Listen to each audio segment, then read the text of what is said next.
ed. I think once you worked in higher ed, it's hard to pull yourself away, and if you try, you just end up right back in higher ed working with students. So I was then at Utah Valley University, where I worked with the business school at first, and then was the director of marketing and public relations for the university. I was talking to Carrie Jenkins about the stress of being the spokesperson for universities. But anyway, so that's a little bit about my background.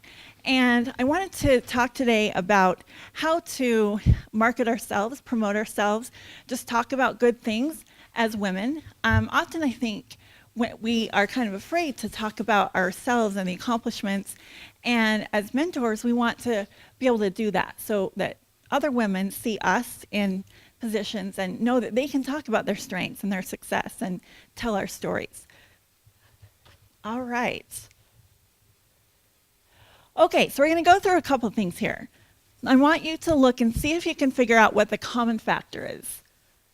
Registration deadlines, special events, academic research, symposiums, clubs and organization, alumni, scholarship, dining services, development, new majors, and HR training. What do all these have in common? Higher ed, yeah, for sure. And they all need to be marketed, right? From dining services to development to alumni, all of us need to create awareness, increase enrollment, get more attendance to our classes, our symposiums, our workshops, participation. We want more women to participate. We want more students of color to participate. And just registration. Please register for classes by August 1st, right? Okay, so I have a quote from President Hutchinson. She says, "We're the face of higher education in the community and have an obligation to tell the stories of the transformative power of education. As we shine a light on student success, we will magnify our impact in the community and build future leaders." So kind of what she says, we need to tell our stories so that we can get the story of higher ed out into the community and shine a light on ourselves and our students. So how do we do that? So I've come up with the 4 secrets to marketing success. Does that sound like a marketer or what? It's like one of those BuzzFeed articles. All right, strategy, storytelling, stickiness. I had to look up if that's the way you spell stickiness. I'm not even sure it's a word, but we're going with it. And simplicity. All right, so first of all, strategy.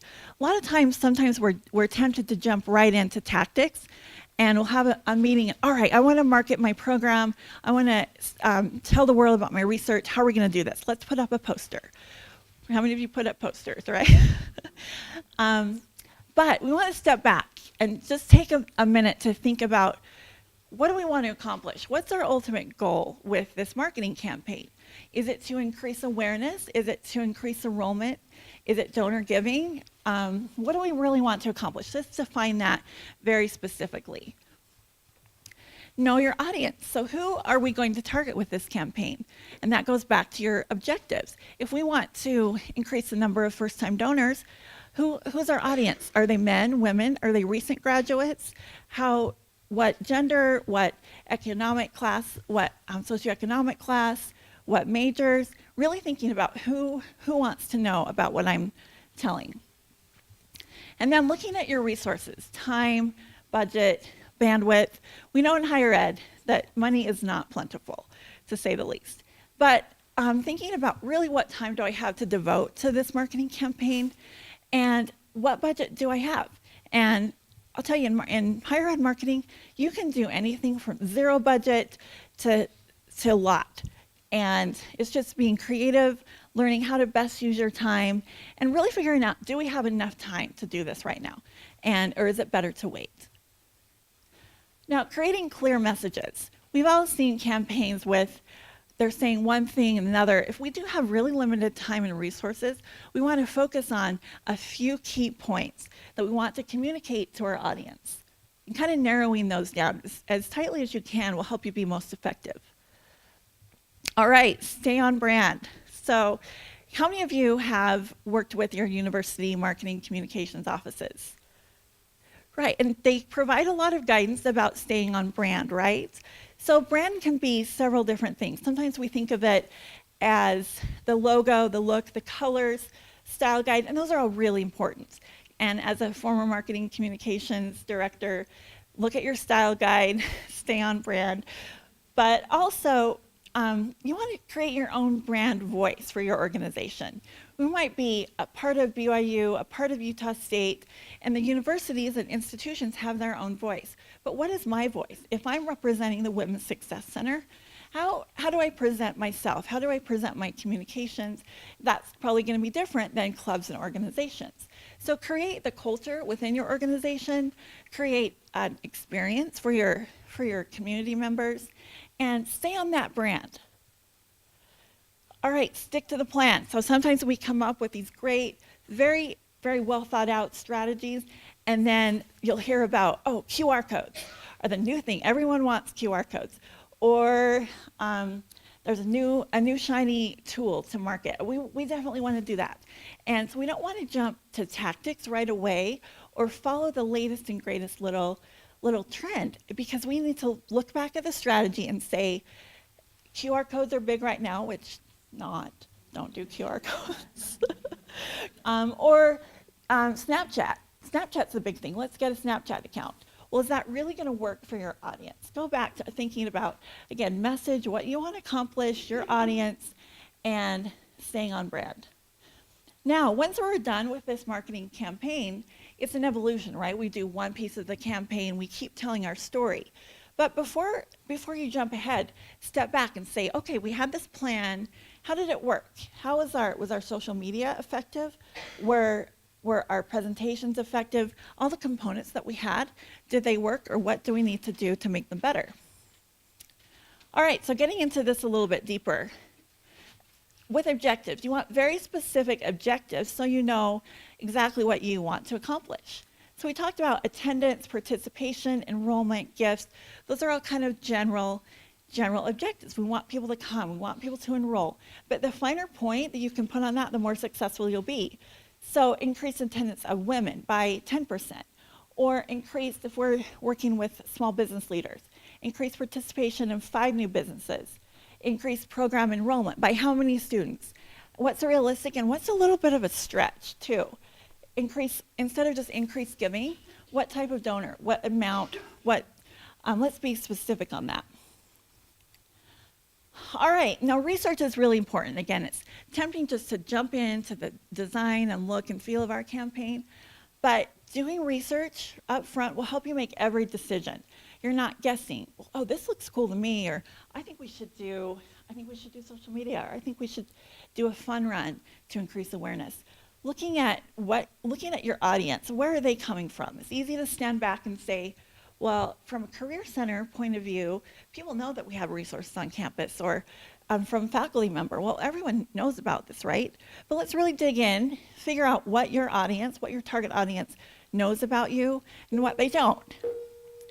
Now, a couple ways to do that. Informal or formal social focus groups.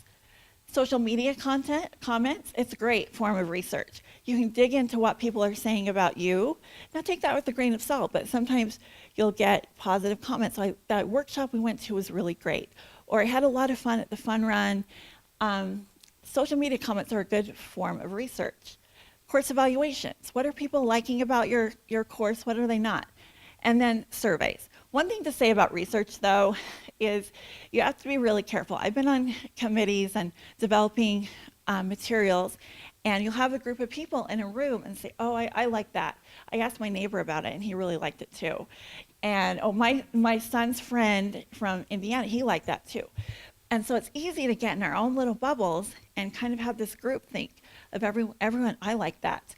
But so when I say focus groups, you have to do that in an unbiased way. Really gather some members of your target audience to see what they think instead of your neighbor and yourself. SWOT analysis, another research component. Take a look at your organization or your program. What really are our strengths? What are some weaknesses? What opportunities do we have out there? Are there populations that have never heard about our organization? What's competing for our time? Say we're clubs and organizations, and we're putting on a homecoming dance.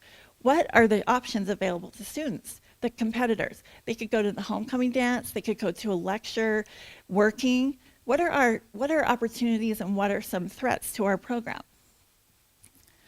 Okay, getting into audiences. Again, this is so important. Understanding who we're trying to communicate with. Having our objectives and our audience, we can always go back, well, what would a first generation student think if that's our audience? Now, dividing that into primary and secondary also helps you think, kind of just gets your mind going and clarifies things. So if we're doing a recruitment campaign, whether that be for the institution or for a program, your primary audience is going to be students, right? Let's get more students enrolled. However, who influences that decision? Faculty play a part in that, advisors, parents influence decisions with some of our students, alumni play a part. So this is kind of an example of several different audiences, but when you think about your audience, go a little deeper and see who are the actual stakeholders in your audiences making that decision. Okay, now getting to the messages. This is where we want to be clear and always go back to our message. Outline this beforehand so you can think of specific things after your campaign is done that you want your audience to know. So these are a couple of examples. Career Services offers more than internships. Study abroad is less expensive. MBA has a part-time program, and Pell Grants are not loans, right? That's the biggest myth in higher ed, I think. Now, say we're Career Services, and we want to communicate, we want to attract more students to our office. These are just examples of each individual messages, but if we're Career Services, another message might be, we're located in this area. We have job fairs. It's easy and accessible. We do mock interviews. So you can kind of dive deeper. These are just some examples. Okay, and again, going back to assessment. After we're done with this campaign, we've spent time, we maybe have spent money, resources. How well did this work? Once we put up the posters or hold the event or post some things on social media, how do we know what worked and what didn't? So that next time we do a campaign, we can do more of what worked and less of what didn't, or at least have an understanding of where we're at. Knowing what was successful and not as much is also helpful when you are requesting money or funding for a project. If you can say, we got 10% of the grant to promote the program, and you can go back and say, we'd like 10% more next year, and here's for marketing. Here's what we did, here's how it worked. So you can provide that data to decision makers to ask for more support. All right, any thoughts so far? Okay, by the way, I created marketing plan templates for you. So you can take this back, fill in all these blanks that we've just gone over, and create something for your own organization that might give you some parameters. Okay, so we went over strategy. Storytelling. This is how you create an experience for your target audience. So again, going back to the Career Center, might seem kind of like a benign organization. We help students get jobs. But how is that experience when they interact with your advisors?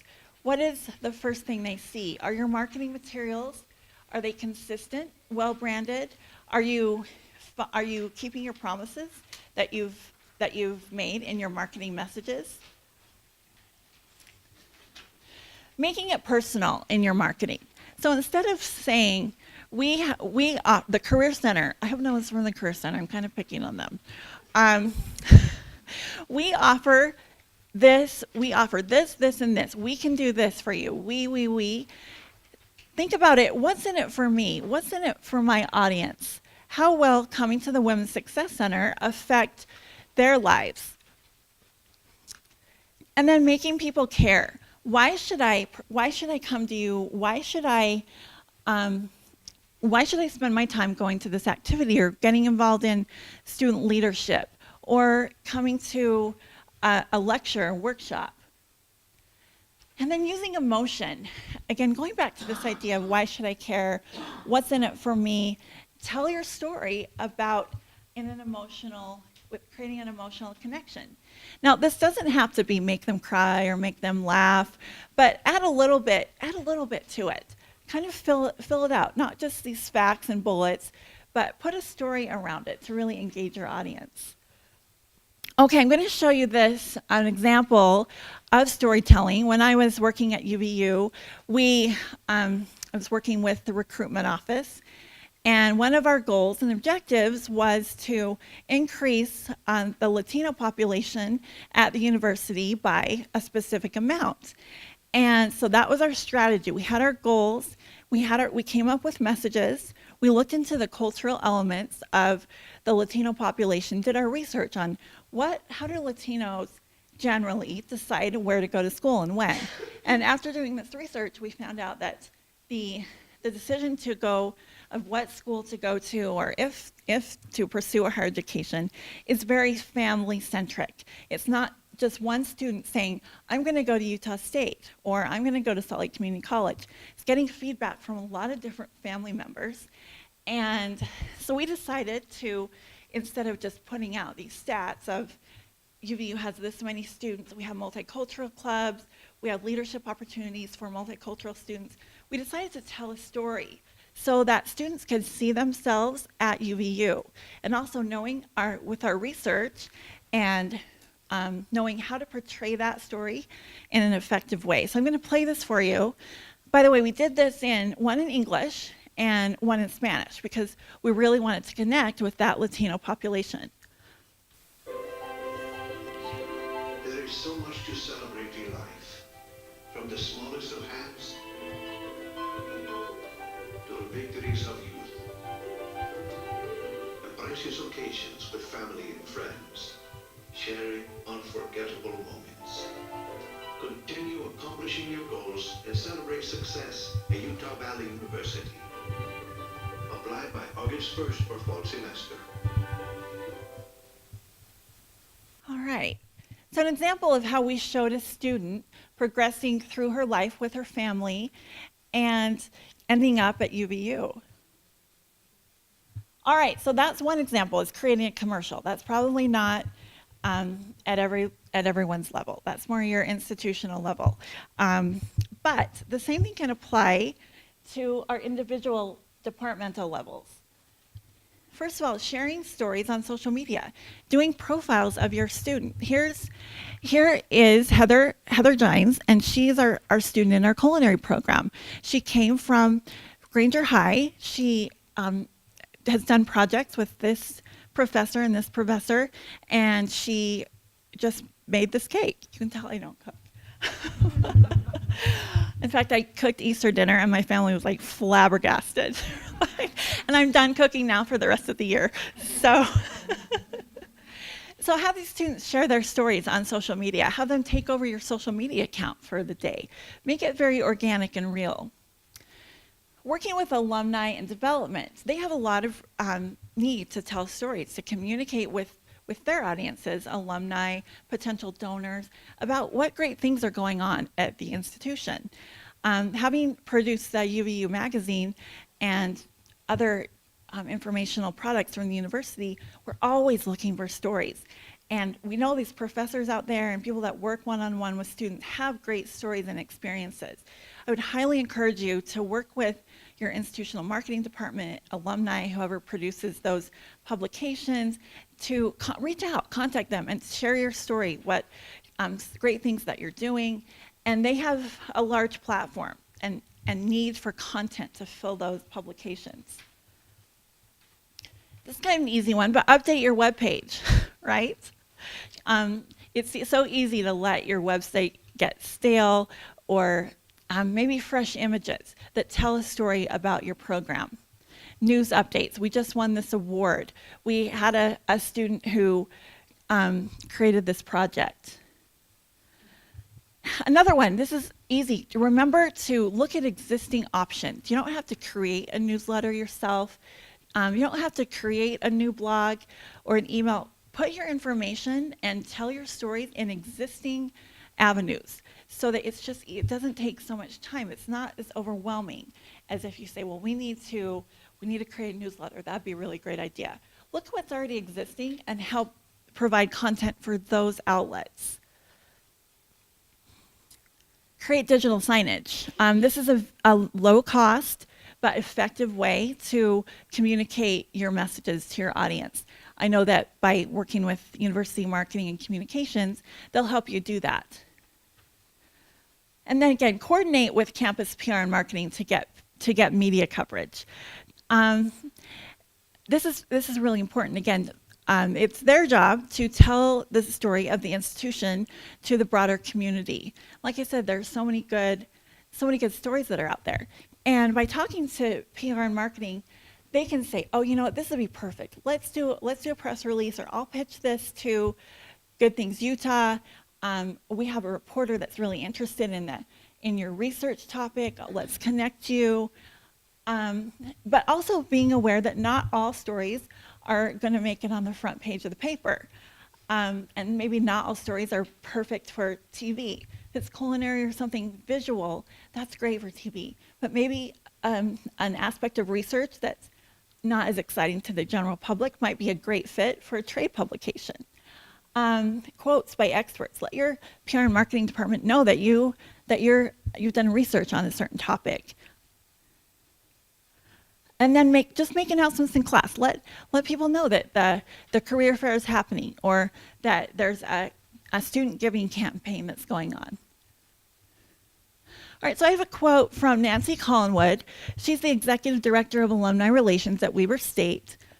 Speaking to the Alumni Magazine, she says, "The Alumni Magazine is an important tool in telling the Weber State story. We're always eager to highlight examples of outstanding students, faculty, and programs." So I would say that everyone who's publishing newsletter content would echo that sentiment. Please tell your stories. Let us know what good things are happening in your area on campus. Another one from Carla Flynn. She's the Associate Vice President for Development at University of Utah. Women in the Higher Education Network can make a real difference by working with advancement to share their stories with donors and the community. Definitely, telling our stories, letting people know what good things are happening will help them be more likely to give, can increase resources coming into the institution. That's really, when you think of development officers out there trying to raise funds, what they're doing is selling the story of the institution, and they want to communicate those things. All right, stickiness. How do we, in our tactics, how do we create things that are memorable so that people don't forget, they stick with them? Differentiation is a really important piece of marketing. There are lots of different organizations on campus, from outdoor rec to the Alumni Association, student government. What makes us as an organization different than everybody else? How do we stand out? Let's really point, now this is different in a good way, right? That here are my options. It's like if you're selling cereal. Now I know your students are not cereal, but why am I going to choose Frosted Flakes over Cheerios over shredded wheat? This is how shredded wheat is different from Cheerios, is different from Cocoa Pebbles. Just explaining what makes us different, what makes us unique as an organization. Being memorable. This goes back to the storytelling aspect. If you can share something with your audience that's different, memorable, that plays into that emotion. Show, don't tell. Visual communication now is more important than ever. By sharing videos, even if it's a little clip of your student walking into your office and receiving tutoring, little quick snippets of video are so important right now, and visual imagery as well. The more you can have your students and employees share their stories visually, it doesn't have to be for a billboard or for a print piece or a poster. Social media is a great way to ignite that conversation. Stand out while fitting in. This goes back to the differentiation. What makes you different and unique and special as an organization? What can you offer to the campus community that no one else really can? Why should I come to you and look for your services, what makes you different. Now, when I say stand out, you want to have your own brand, like we talked about, your own brand voice that makes you special and unique. However, that pitch for going back to the university or institutional style guide and saying, how can I express my organization's image that still works within the institution's marketing efforts? Because the better that the institution does, the more united that your institution looks, it helps everybody look better. Now, when it comes down to it, your audience is asking, what's in it for me? Why should I go to tutoring? Why should I participate in this alumni giving campaign? Tell your audience what they get. What's the benefit? Instead of saying, this is what we do, it's answer that question. Why should I do this? What's in it for me? Okay, a couple more tactics that are free, low cost, fairly simple. Simple handouts that drive students to the web. If you can get your website polished up, good information, that's where students and all of us really are going to the website. Let's Google it. Let's not, you're not going to look for a handout or a poster, but if you can have a handout, something tangible that drives students to the web. Make sure that your URL is visible, keep things clean and simple with your design, and send those students and your audiences to the web. Information sessions are also a good idea. So if you're trying to promote a new class, say that we just have a new class in cybersecurity. It sounds interesting to students. Maybe they think, oh, I want to learn more about cybersecurity. Host a little information session, have some cookies, and tell people about your program or an open house. Again, work with institutional marketing to run digital and social media marketing campaigns. Running Google ads or Facebook ads are highly targeted and highly cost efficient. You, especially within our campuses, you can geo-target students or whoever your audience is, and because Google knows all and Facebook knows everything, it truly does. Facebook can target you based on your behaviors, everything that you put online. So as a consumer or an audience member, that's kind of creepy. But as a marketer trying to tell your story, it's awesome. I love it. So, it makes it effective and relatively inexpensive, definitely. But work with your marketing offices on that so that you can be as efficient with your money, and so you're not competing with other campaigns that they're running at the same time.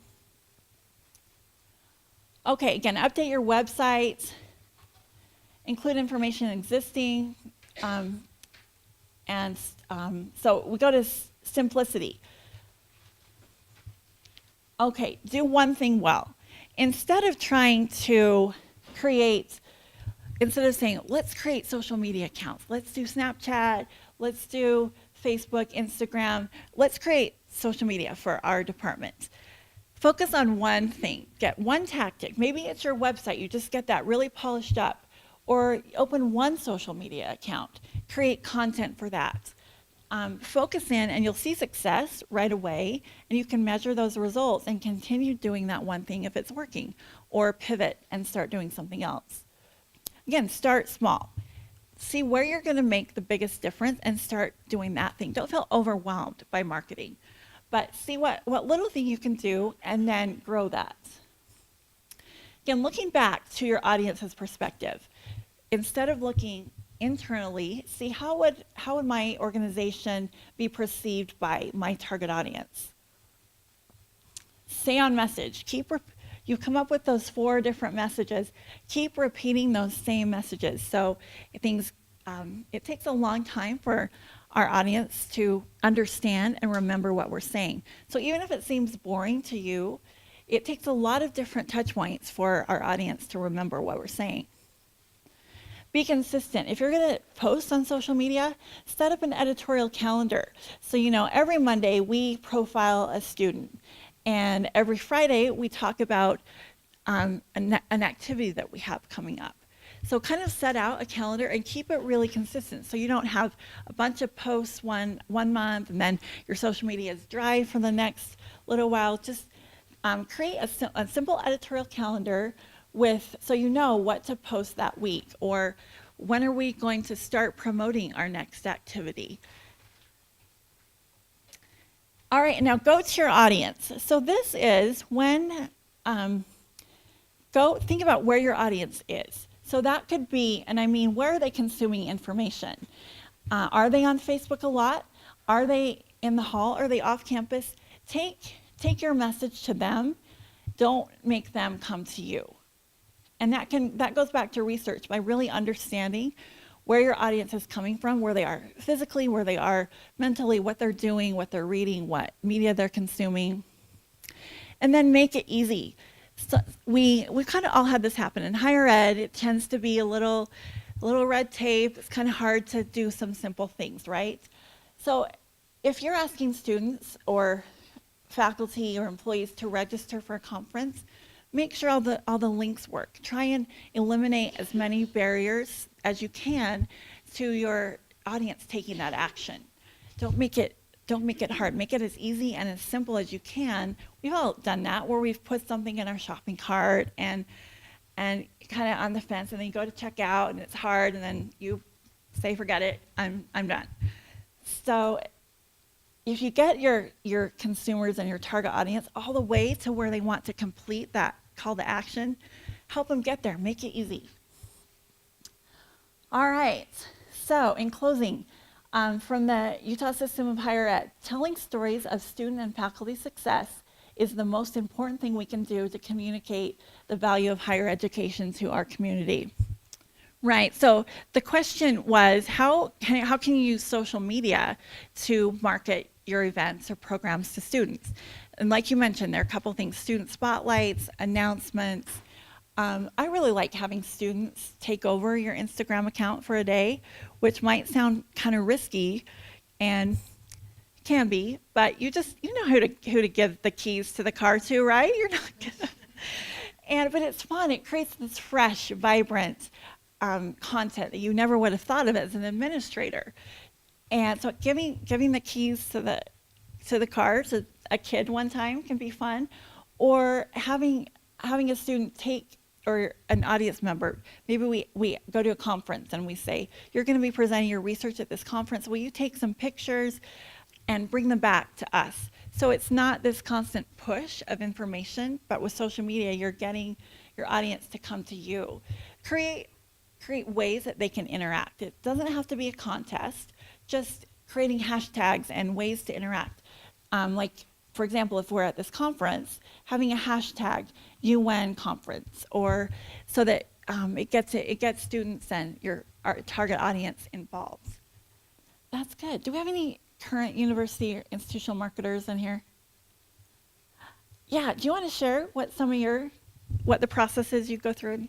Great, yeah, thank you. Setting up a meeting, and it can be really simple. Again, it can be no cost, but there's always some effort that needs to go into that. But yeah, setting up a meeting, creating something really simple. The more that you take, it's been my experience that the more that you take to a communications office, the easier it is for them to disseminate it and to create it for you. Because if you walk in and say, we need a brochure, it's, let's talk about who your audience is, what your objectives are. Can you give us an outline of content? Come to them with a little bit of what you're looking for, and usually it develops into a good partnership. You caught me on that one. That's really hard. That's definitely hard to do. It's one of the hardest measurements out there. So it's easy to do anecdotally, right? Say, oh, well, my friend said she saw the poster, or my neighbor said this. And you have to kind of take some of that anecdotally, and you can make the leap from, if people are aware, you're going to get more attendees.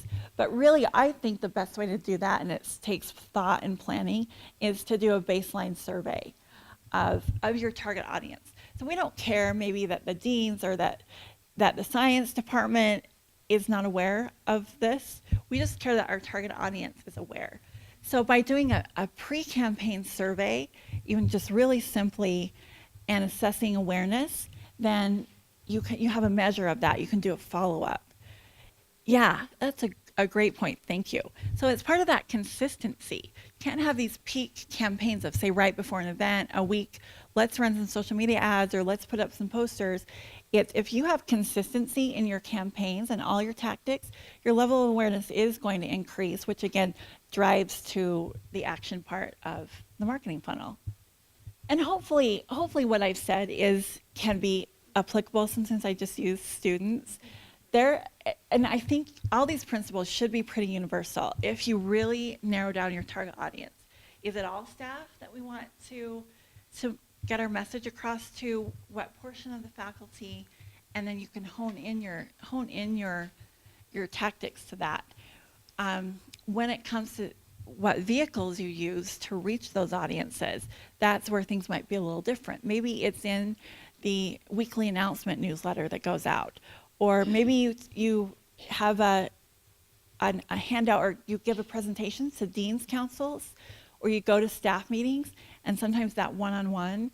Let me tell you about what we do in our department, or let's talk about how to register for your HR benefits. So all of those things are kind of universal, especially the 4 secrets to success. If you go back and think about that and how to tweak your marketing just to a different audience. It is, right? Yeah. And that's sometimes the standard answer. Oh, we'll put it in the announcements that go out every week, but we know that gets, do we really read those announcements? So what tactics are you using currently? And if there's a way that you can make that standard information, maybe you make it into a game. So it's who can find the answer to that. You create a little campaign of like a treasure hunt, or like who knows when the date of enrollment is, or and kind of do that on a social media campaign, or make it fun and engaging. Tell that story, make it different, so it's not just another announcement from HR. I think that's probably making it creative and different, because we have all this noise that's the same thing. Be kind of going out on a limb and not being afraid to be fun, different, tell that story, have a different brand voice for HR. Let's talk after. We can brainstorm some ideas. Yeah. If anyone else wants to chat, we have some other great marketers in the room too, but. I just wanted to Oh. thank you, Whitney. Yeah. for starting